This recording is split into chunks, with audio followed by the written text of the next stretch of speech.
Assalamualaikum warahmatullahi wabarakatuh. Halo semua, perkenalkan saya Naizilatur Rahma dari SMA Negeri 1 Gondang Legi. Di sini saya mengikuti monolog SMA Award 2025. Judul monolog saya yaitu Masa Depan Anakku. Di sini saya berperan sebagai ibu. Terima kasih. Kenapa ya? Kenapa dulu hidup begitu kejam kepada saya? Kalian tahu gak? Rasanya jadi anak kecil yang punya mimpi tapi gak bisa mengejarnya. Setiap pagi saya melihat teman-teman saya berangkat sekolah dengan seragam baru, sepatu mengkilap, buku penuh warna. Sementara saya seragam lusuh yang sudah dijahit berkali-kali, sepatu. Kadang saya harus nyeker, jalan kaki sampai tumit pecah-pecah. Saya ingin sekolah, ingin belajar, tapi apa daya, uang sekolah pun kadang gak terbayar. Buku hanya bisa pinjam, itu pun kalau ada yang mau minjamkan. Seringkali saya duduk di kelas dengan kepala menunduk karena malu. Malu karena tak mampu beli LKS. Malu karena tak punya pensil cadangan. Malu karena nilai saya turun. Bukan karena saya bodoh, tapi karena saya tak punya kesempatan yang sama. Dan yang lebih sakit lagi, lapar. Lapar yang menusuk perut saya saat melihat teman-teman yang lain bisa jajan di kantin. Lapar yang membuat saya mengantuk di kelas, bukan karena malas, tapi karena tubuh saya lemah. Bagaimana bisa saya memahami pelajaran kalau pikiran saya dipenuhi rasa takut? Takut dimarahi guru karena tak punya buku. Takut diusir karena tak bisa bayar iuran. Saya marah bukan kepada orang tua saya, karena mereka sudah berjuang habis-habisan. Saya marah pada keadaan, karena saya harus menahan mimpi saya hanya karena saya miskin. Kalau saja waktu itu ada bantuan, kalau saja waktu itu ada sedikit keajaiban, mungkin saya bisa jadi orang lain sekarang. Dan itu kenapa sekarang saya bersumpah, saya tidak mau anak saya mengalami itu. Saya rela kerja keras, banting tulang, apapun caranya, supaya mereka bisa sekolah dengan tenang, supaya mereka tidak tahu rasanya menahan mimpi hanya karena uang.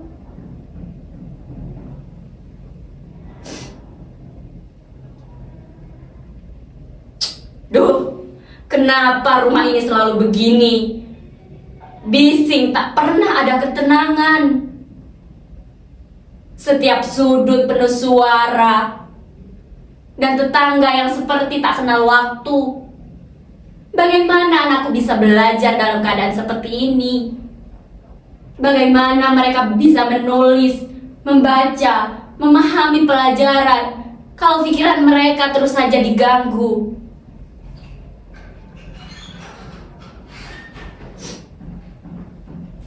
Aku ingin anakku tumbuh menjadi orang yang pintar, disiplin, dan siap menghadapi dunia. Tapi kalau mereka setiap hari harus belajar di tengah kebisingan, apa jadinya masa depan mereka? Dan yang lebih menyakitkan, aku kecewa. Bukan hanya pada keadaan, tapi pada diriku sendiri. Harusnya aku bisa lebih tegas, Harusnya aku bisa mengatur ini semua. Belum lagi di sekolah. Kurang lebih gak ada bedanya. Sekolah di zaman sekarang, astaga.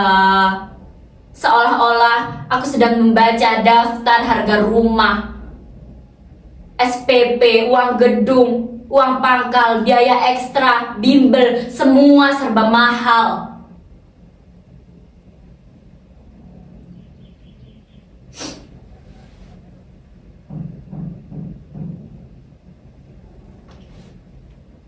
Aku masih ingat waktu dia lahir, aku berjanji aku akan menyekolahkan dia di tempat terbaik, tempat yang bisa membuka semua pintu untuknya, tempat yang bisa memberinya kesempatan dalam batas.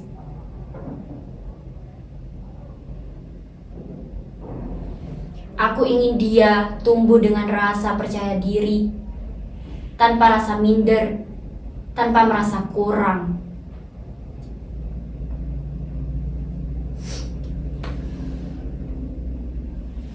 Dan sekarang aku duduk di sini menatap brosur-brosur sekolah ini, foto-foto yang indah, gedung-gedung yang megah, fasilitas bak hotel bintang 5, program internasional yang katanya bisa menjamin masa depan cerah. Semuanya tampak begitu menjanjikan. Sampai akhirnya mataku turun ke bagian yang paling menyakitkan. Angka-angka itu, nominal yang membuat kepala berdenyut.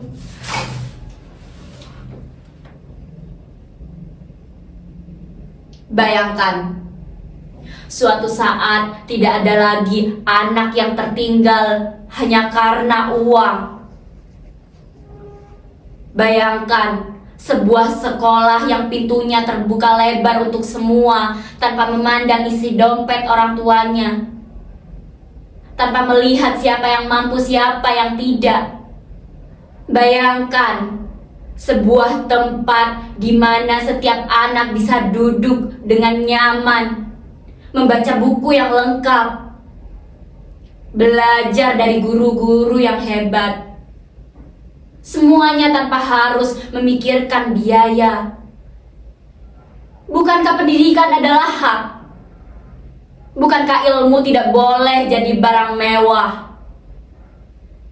Dulu aku sering melihat teman-temanku yang harus berhenti sekolah hanya karena orang tua mereka tidak mampu membayar.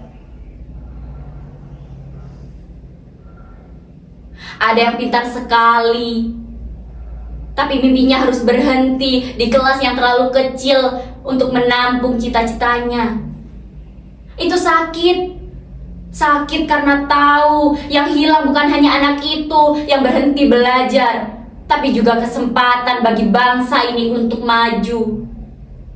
Saya percaya masa depan harus berbeda. Sekolah yang layak dan gratis bukan mimpi, itu kebutuhan. Bukan sekedar gedung megah, tapi lingkungan yang aman, guru yang dihargai, fasilitas yang cukup. Bukan cuma mengajari membaca dan menghitung, tapi membentuk karakter, menumbuhkan rasa ingin tahu, dan juga mempersiapkan mereka untuk menghadapi dunia yang semakin kompleks.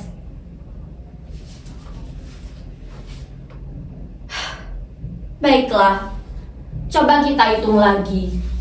Angka-angka ini harus ada jalan, selalu ada jalan. Demi anakku apapun akan kulakukan.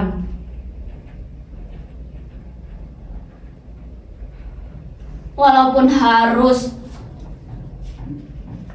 lembur setiap harinya, menunda beli TV, Apapun akan kulakukan